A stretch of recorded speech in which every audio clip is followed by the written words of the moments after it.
Le parti Les Républicains n'en finit pas de s'écrouler.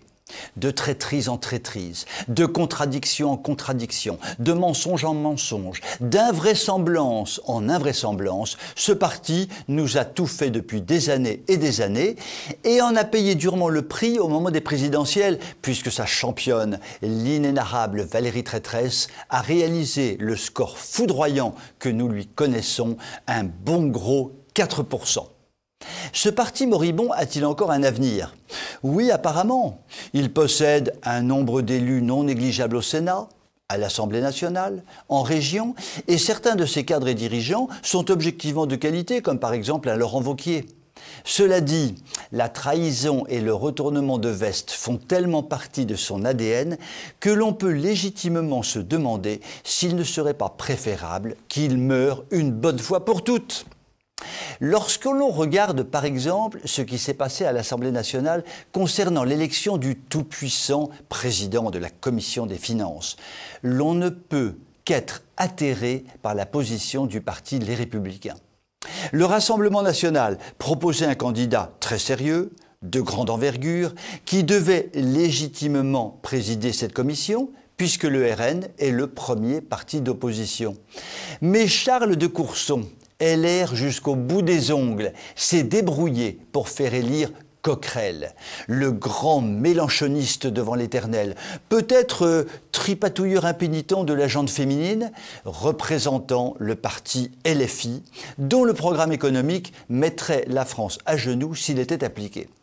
J'ai donc appelé ma tante Gertrude, ma conseillère politique préférée, pour avoir son avis.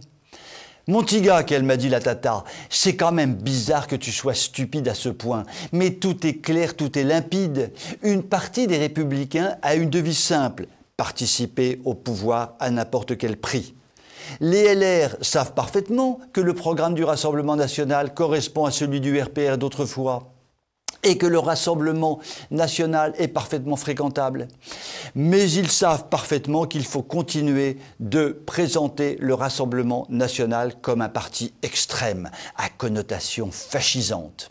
De même, les LR savent parfaitement que le parti de Mélenchon est objectivement d'extrême gauche et qu'il y a très peu de points communs entre eux.